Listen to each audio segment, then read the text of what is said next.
మా latest videos కోసం మా ఈ తెలుగు న్యూస్ ఛానల్ సబ్స్క్రైబ్ చేసి గంట సింబల్ యాక్టివేట్ చేసుకోండి. డిసెంబర్ 30వ తేదీన అతిపెద్ద అమావాస్య సోమవారంతో కలిసి రాబోతుంది.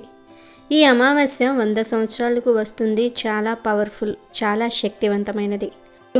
ఈ అమావాస్య సోమవారంతో కలిసి వచ్చింది. సోమవారం మరియు అమావాస్య తిథి కలిసి వస్తే దానిని సోమ అమావాస్య అని, సోమావతి అమావాస్య అని పిలుస్తారు. ఇలా కలిసి రావడం చాలా అరుదు. ఇలాంటి రోజు మళ్ళీ రాదు. ఈ అమావాస్యకు అతీత శక్తులు ఉంటాయి. కోటి సూర్యగ్రహణాల శక్తి ఈ అమావాస్యకు ఉంటుంది. ఈ అమావాస్య విపరీత శక్తులను కలిగి ఉంటుంది. ఇలాంటి అమావాస్య చాలా అరుదుగా వస్తుంది. ఇది మామూలు అమావాస్య కాదు. అయితే ఈ అమావాస్య రోజున ఒక నిమ్మకాయను ఈ ప్రదేశంలో పడవేయండి చాలు.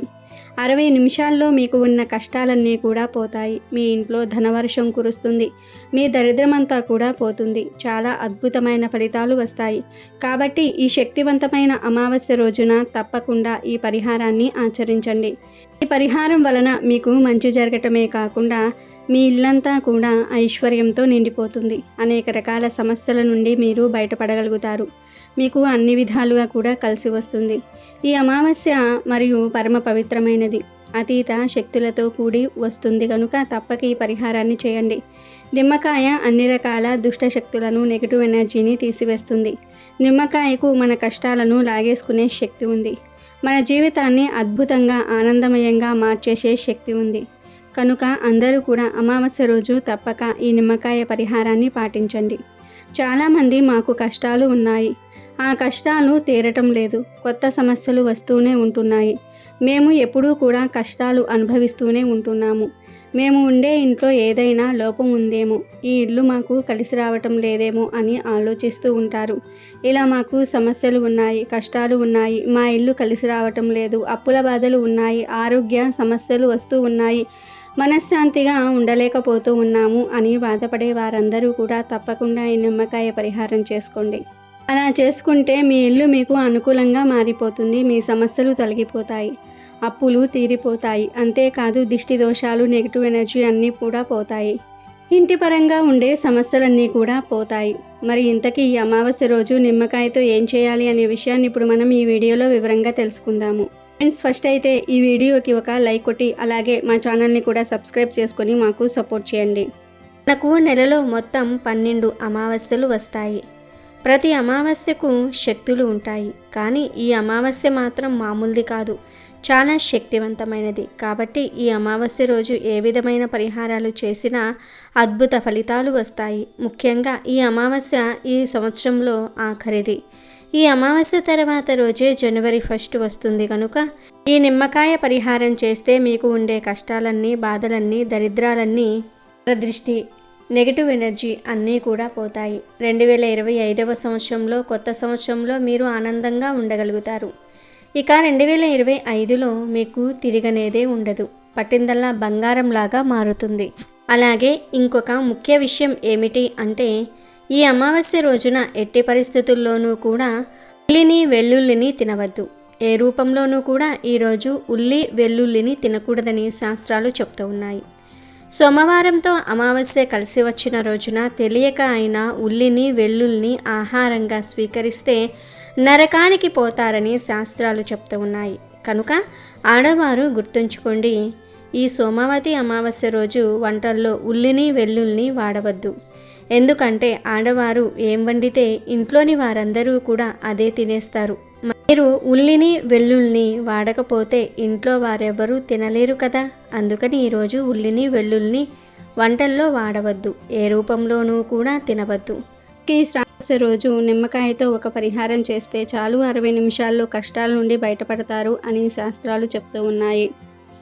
ఈరోజు అనగా అమావాస్య రోజు ఈ నిమ్మకాయ పరిహారం చేసుకోవటం వలన మీ ఇంటిపై ఉన్న చెడు నరదృష్టి కూడా పోతుంది. ఈ రోజుల్లో అందరికీ ప్రధానంగా ఉన్న సమస్య ఏమిటి అంటే నరదృష్టి. నరదృష్టి అంటే మనల్ని చూసి జనాలు ఏడుస్తూ ఉంటారు. ఇల్లు కట్టుకున్నా, బండి కొనుక్కున్నా, బంగారం కొనుక్కున్నా, కొంచెం వృద్ధిలోనికి వచ్చినా ఇక జనాలు మన మీదే ధ్యాస పెడతారు. వారి దృష్టి అంతా కూడా మీ మీదే ఉంటుంది. ఆ చెడు దృష్టి వలన మీరు సంతోషంగా ఉండలేకపోతారు. మీ దగ్గర ఉన్న సంపదలన్నీ కూడా తిరిగిపోతాయి. ఆరోగ్యం పాడైపోతుంది, మనశ్శాంతి కరువవుతుంది, మీరు నాశనం అయిపోతారు. నరదృష్టి అంతటి భయంకరమైనది కనుక ఈ అమావాస్య రోజు తప్పకుండా నిమ్మకాయ పరిహారం చేసుకోండి. అలా చేసుకుంటూ ఉంటే తప్పకుండా మీకు ఉండే నరదృష్టి అంతా కూడా పోతుంది. ఆర్థిక సమస్యలు పోతాయి, అప్పుల బాధలు తీరిపోతాయి, చెడంతా కూడా పోతుంది. ఈ నిమ్మకాయ పరిహారం చాలా శక్తివంతమైనది, చాలా పవర్ఫుల్. నిమ్మకాయ పరిహారం వలన నెగిటివ్ ఎనర్జీ, చెడు శక్తులు, నరదృష్టి అన్నీ కూడా పోతాయి. అసలు ఏం చేయాలి అంటే ఏమీ లేదు. ఈ అమావాస్య రోజున ఒక ఎర్రటి రంగు వస్త్రాన్ని తీసుకొని ఆ వస్త్రంలో ముందు ఒక నిమ్మకాయను వేయండి. ఎలాంటి మచ్చలు పుచ్చులు లేని పసుపు రంగు నిమ్మకాయను వేయండి. పరిహారాలకు ఎప్పుడైనా సరే పసుపు రంగు నిమ్మకాయలనే వాడాలి, పచ్చి నిమ్మకాయలు వాడకూడదు.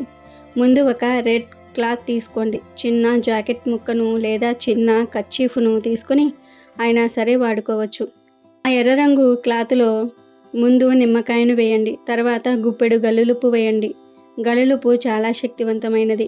గల్లులుప్పు నెగిటివ్ని, దృష్టిని, చెడును లాగేసుకుంటుంది, మన జీవితాన్ని అద్భుతంగా మారుస్తుంది. కనుక ముందు గల్లులుప్పును వేయండి. ఆ తర్వాత 11 మిరియాలను వేయండి.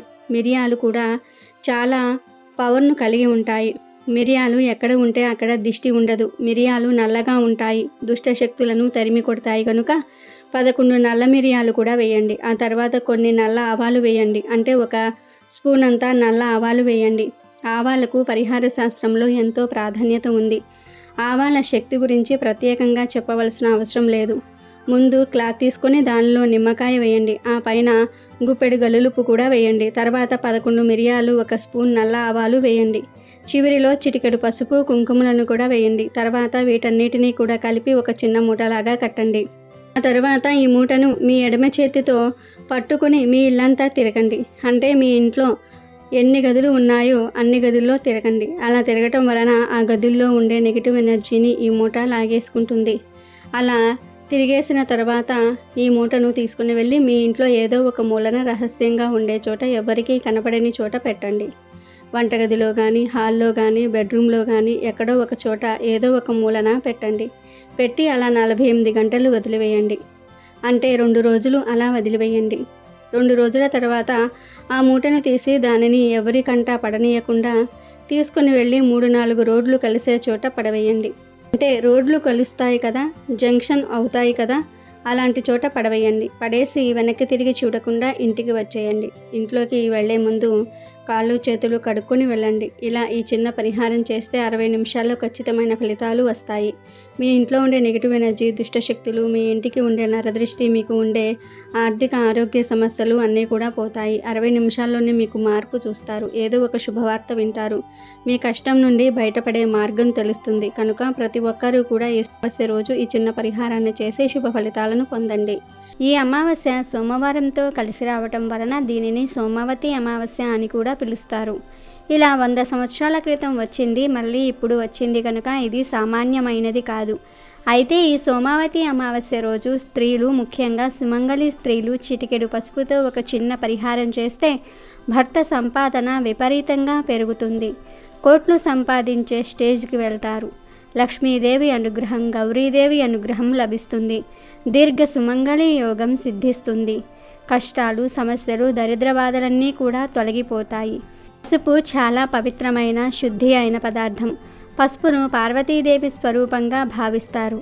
హిందూ సాంప్రదాయం ప్రకారం ప్రతి ఒక్కరి వంటగదిలో పసుపు అనేది తప్పనిసరిగా ఉంటుంది. పసుపు కేవలం వంటలలో మాత్రమే ఉపయోగించటమే కాకుండా పూజలో కూడా విరివిరిగా ఉపయోగిస్తారు. ఇక వివాహిత స్త్రీలు పసుపును తమ మాంగళ్య బలానికి ప్రతీకగా చూస్తారు అని ప్రతి ఒక్కరికి తెలిసిందే. పసుపు కేవలం పవిత్రమైనదే కాదు, ఆరోగ్యానికి కూడా చాలా ప్రయోజనకారి అని ఆయుర్వేద నిపుణుల సైతం సూచిస్తూ ఉన్నారు. స్త్రీలకు సంబంధించిన ఆచారాలు, అలవాట్లలో పసుపుకు ఉన్న ప్రాధాన్యత అంతా ఇంత కాదు. పెళ్ళి, పేరంటం లాంటి శుభ సందర్భాల్లో కాళ్లకు పసుపు రాసుకోవటం తప్పనిసరి. పసుపును ఆహారంలోనూ తీసుకుంటూ ఉంటాం, అలంకారంలోనూ తీసుకుంటూ ఉంటాం. ఒంటికే కాదు, ఇంటికి కూడా పసుపుతో అలంకారం చేసుకుంటూ ఉంటాం. ఇలా పసుపు ఎన్నో రకాలుగా ఉపయోగపడుతుంది. పసుపును లక్ష్మీదేవి స్వరూపంగా భావిస్తారు. అయితే ఇంతటి విశిష్టత కలిగిన పసుపుతో సోమావతి అమావాస్య రోజు పెళ్ళైన స్త్రీలు ఒక పరిహారం చేస్తే భర్త జీవితం అద్భుతంగా మారుతుందని, విపరీతంగా సంపాదన పెరుగుతుందని పెద్దలు చెప్తూ ఉన్నారు. మరి ఈ అమావాస్య రోజు పసుపుతో ఏం చేయాలో ఇప్పుడు మనం ఈ వీడియోలో వివరంగా తెలుసుకుందాం. ఈ సోమావతి అమావాస్య రోజు పెళ్ళైన ఆడవాళ్ళు పసుపుతో ఒక ప్రత్యేక పరిహారం చేస్తే దీర్ఘ సుమంగళి యోగం కలుగుతుంది. భర్త సంపాదన విపరీతంగా పెరుగుతుందని పెద్దలు చెప్తూ ఉన్నారు. మరి పెళ్ళైన ఆడవాళ్ళు పసుపుతో ఏం చెయ్యాలంటే ఏమీ లేదు. ఈరోజు మీ ఇంట్లో శివపార్వతుల ఫోటో ముందు ఒక మంచి తమలపాకును ఉంచండి. ఆ తమలపాకు మీద పసుపులో నీళ్లు కలిపి పేస్ట్ లాగా చేసుకుని ఆ పేస్ట్తో స్వస్తిక్ రాయండి. అలా స్వస్తిక్ గుర్తు రాసిన తర్వాత కొంచెం బియ్యపిండి తీసుకొని ఆ బియ్యపిండిలో 3 స్పూన్ల పసుపు, పాలు, బెల్లం కలిపి చపాతీ పిండిలాగా కలుపుకోండి. అప్పుడు ఆ పిండంతా కూడా పసుపు రంగులోనికి మారిపోతుంది. ఆ పిండితో ఒకే ఒక్క ప్రమిదను తయారు చేసుకోండి. ఆ ప్రమిదను శివపార్వతుల ఫోటో ముందు పెట్టిన తమలపాకు మీద పెట్టి 2 వత్తులు వేసి ఆవు నెయ్యితో దీపం వెలిగించండి.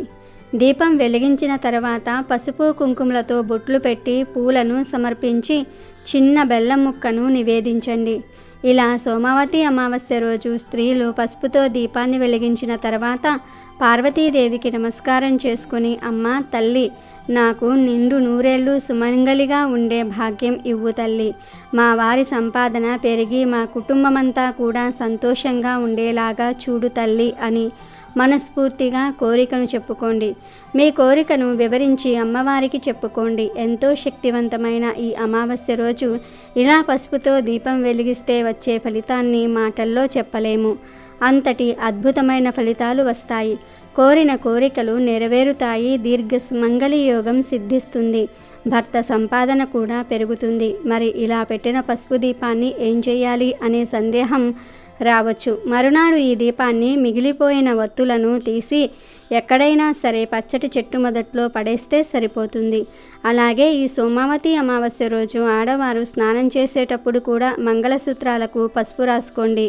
చాలా మేలు జరుగుతుంది. ఇలా పెళ్ళైన ఆడవారు సోమావతి అమావాస్య రోజు పసుపుతో ఈ చిన్న చిన్న పరిహారాలు చేస్తే సకల శుభాలు చేకూరతాయి. ఈ సోమావతి అమావాస్య రోజు అందరూ కూడా శివాలయానికి వెళ్ళే ప్రయత్నం చేయండి. ఎందుకంటే సోమావతి అమావాస్య రోజు శివాలయానికి వెళ్తే శివుడి అనుగ్రహంతో పాపాలన్నీ కూడా పోతాయి, మనశ్శాంతి కలుగుతుంది. అలా శివాలయానికి వెళ్ళినప్పుడు శివుడిని పాలతో కానీ నీళ్లతో కానీ అభిషేకించండి. బిల్వ దళాలను సమర్పించండి. ఇలా చేస్తే చాలా మంచిది. కనుక సోమావతి అమావాస్య రోజు తప్పనిసరిగా అందరూ కూడా శివాలయానికి వెళ్ళండి. లేదు మాకు శివాలయానికి వెళ్ళే వీలు లేదు అనుకునేవారు ఇంటి వద్ద శివలింగం ఉంటే ఆ శివలింగానికి అభిషేకం చేసుకోండి. చాలా మంచిది. చాలామంది శివలింగాన్ని ఇంట్లో పెట్టుకోవడానికి భయపడిపోతూ ఉంటారు. కానీ భయపడవలసిన అవసరం ఏమీ లేదు. ఎవరైనా సరే ఇంట్లో చిన్న శివలింగాన్ని పెట్టుకోవచ్చు. కాకపోతే ఏంటంటే అలా శివలింగం పెట్టుకుంటే ప్రతిరోజు ఆ లింగానికి అభిషేకం చేయాలి, నివేదన చేయాలి. అలా ప్రతిరోజు అభిషేకము చేయగలిగే వారే శివలింగాన్ని ఇంట్లో పెట్టుకోవాలి. లేదు మాకు ప్రతిరోజు అభిషేకం చేయటం కుదరదు అనుకునేవారు మాత్రం శివలింగాన్ని ఇంటిలో పెట్టుకోవద్దు. జస్ట్ శివపార్వతుల ఫోటో పెట్టుకుని పూజించండి, చాలు, సరిపోతుంది. కాబట్టి ఈ సోమావతి అమావాస్య రోజు మీ ఇంట్లో శివలింగం ఉంటే అభిషేకం చేసుకోండి. శివలింగం లేని వారు శివపార్వతుల ఫోటో ముందు దీపారాధన చేసుకుని బిల్వపత్రాలను శివుడికి సమర్పించండి. ఇలా సోమావతి అమావాస్య రోజు గుడికి వెళ్ళినా లేదా ఇంట్లో శివుణ్ణి పూజించినా కష్టాలు పాపాలు పోతాయి, మనశ్శాంతి కలుగుతుంది. ఇంట్లోకి అనేక సందర్భాలలో నెగిటివ్ ఎనర్జీ వచ్చి చేరుతూ ఉంటుంది. అంటే మనం ఎక్కడెక్కడో తిరిగి కాళ్ళు కడగకుండా ఇంటికి వచ్చేస్తూ ఉంటాం. అలాంటి సందర్భాలలో మనతో పాటు మన వెనకే నెగిటివ్ ఎనర్జీ ఇంట్లోకి వచ్చేస్తుంది. దీని వలన అనేక రకాల ఆర్థిక, ఆరోగ్య, మానసిక సమస్యలు ఇంట్లో ఎదురవుతూ ఉంటాయి. బయటవారి ఏడుపుల వలన, నరదృష్టి వలన, నరఘోష వలన కూడా అనేక రకాల సమస్యలు పెరిగిపోతూ ఉంటాయి. ఇలాంటి నరదృష్టి, నరఘోష సమస్యలు, నెగిటివ్ ఎనర్జీ వలన వచ్చే సమస్యలు, ఈ సమస్యలన్నిటి నుండి బయటపడాలంటే అమావాస్య రోజు ఒక చిన్న పరిహారం చేయండి. ఈ పరిహారానికి ఒక చెట్టు కొమ్మ మాత్రమే కావాలి. మరి ఆ చెట్టు ఏమిటంటే గార చెట్టు. ఈ గార చెట్టునే గారమండ చెట్టు అని కూడా పిలుస్తూ ఉంటారు. ఈ చెట్టు పల్లెటూర్లలో రోడ్డు పక్కన ఎక్కువగా కనిపిస్తూ ఉంటుంది. మీకు తెలియకపోతే పెద్దవారిని అడిగితే వారే ఈ చెట్టు దగ్గరకు తీసుకుని వెళ్ళి చూపిస్తూ ఉంటారు. ఈ అమావాస్య రోజు గారమండ చెట్టు కొమ్మలను తీసుకుని వచ్చి తోరణంలాగా కట్టి మీ ఇంటి సింహద్వారానికి తోరణంలాగా కట్టుకోవాలి. లేకపోతే ఒక గారమండ చెట్టు కొమ్మను తీసుకుని వచ్చి సింహద్వారం దగ్గర పెట్టండి. లేదంటే మెయిన్ గేట్ ముందు అయినా సరే పెట్టుకోవచ్చు. చాలామందికి ప్రహరీ గోడలు ఉంటాయి. ఆ గోడ మీద పెట్టుకున్నా సరే సరిపోతుంది. కుదిరితే సింహద్వారానికి తోరణంలాగా కట్టండి, లేదా సింహద్వారం దగ్గర పెట్టండి, లేదా గేటు ముందు పెట్టుకోండి. ఇవేమీ కుదరకపోతే ప్రహరీ గోడ మీద పెట్టుకోండి. అమావాస్య రోజు లేదా అమావాస్యకు ఒక రోజు ముందే అయినా సరే గారమండను తెచ్చుకోవచ్చు. గారమండకు చాలా అతీంద్రియ శక్తులు ఉంటాయి. ఈ చెట్టును దేవతా వృక్షంగా కూడా చెప్తూ ఉంటారు. కాబట్టి ఈ గార చెట్టు దగ్గరకు వెళ్ళి, అమ్మ, మా అవసరం కోసం నీ కొమ్మను తీసుకుని వెళ్తూ ఉన్నాం, మా కష్టాలు తీరేందుకు సాయం చేయి తల్లి అని నమస్కారం చేసుకుని చెట్టు కొమ్మలను తెచ్చుకోండి.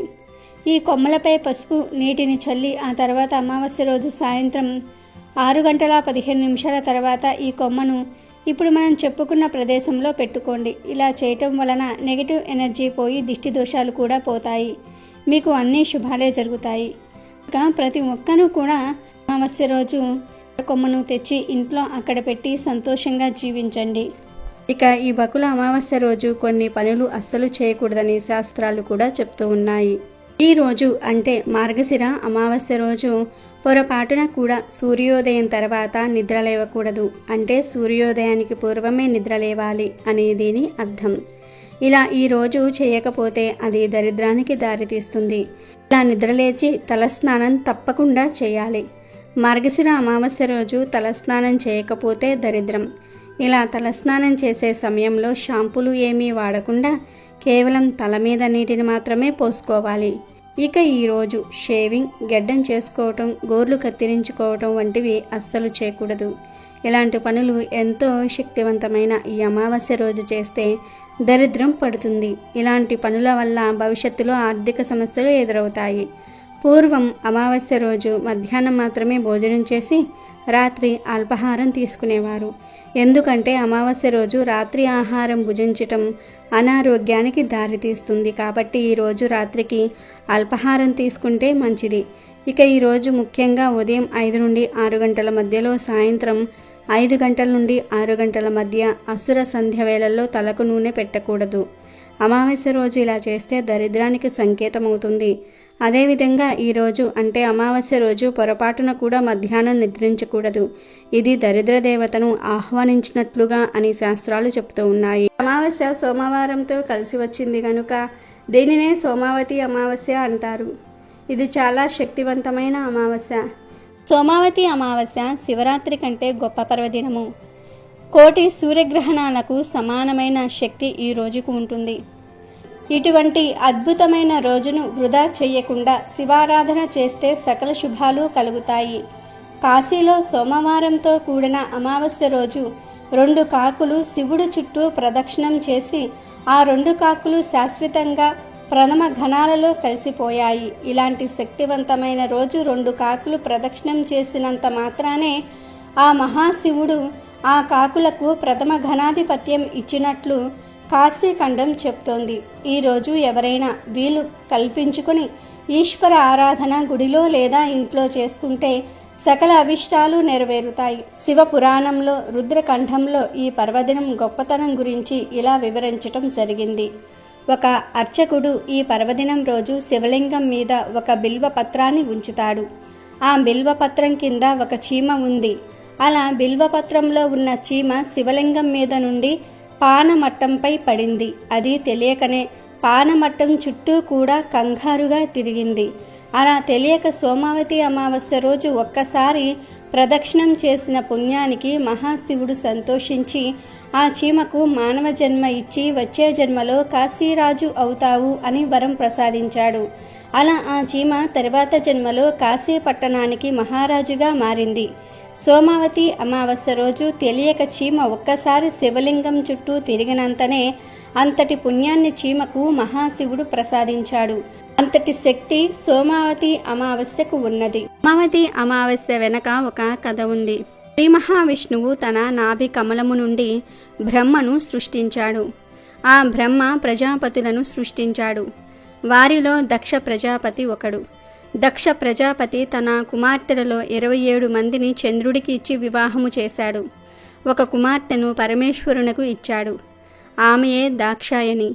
శ్రీ మాతా సతీదేవి పరమేశ్వరుణ్ణి పతిగా పొందిన సతీదేవి అన్యోన్య అనురాగాలతో పరమశివుణ్ణి సేవించేది.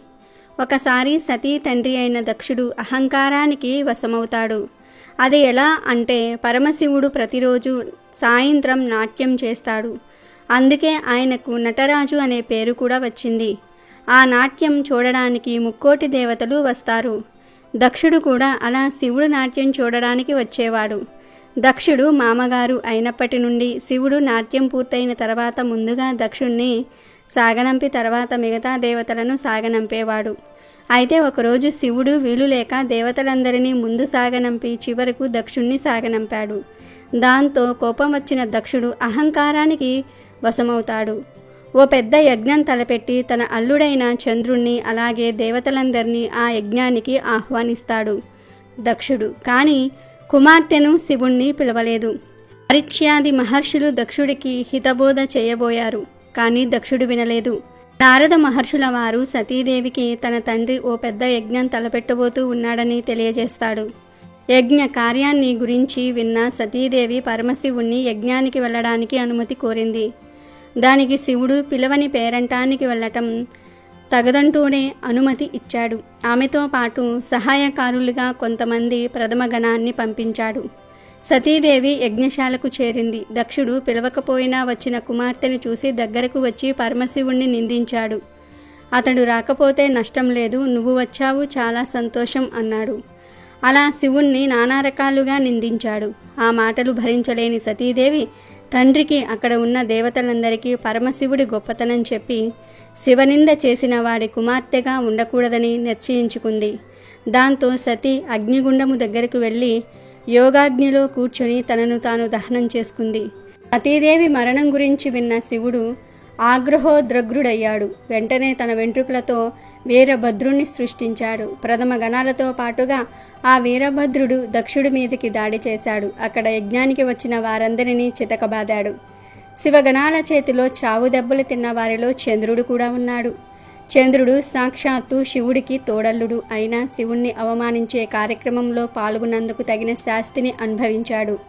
నిలువెల్లా గాయాలతో నిండిన చంద్రుడు వాటి బాధలకు తాళలేకపోయాడు. తనకు ఉపశమనం కలిగించమంటూ వెళ్ళి ఆ పరమశివుణ్ణి వేడుకున్నాడు. చంద్రుని బాధను చూసిన భోళాశంకరుడి మనసు కరిగిపోయింది. అప్పుడు శివుడు, ఓ చంద్రదేవా, రాబోయే సోమవారం నాడు అమావాస్య తిథి కూడా ఉన్నది. ఆ రోజున గనుక నాకు అభిషేకం చేస్తే నువ్వు ఆరోగ్యవంతుడవు అవుతావని అభయమిచ్చాడు. శివుని సూచన మేరకు చంద్రుడు సోమవారం అమావాస్య కలిసి వచ్చిన రోజున శివుడికి అభిషేకం చేసి తన బాధల నుంచి విముక్తుడయ్యాడు.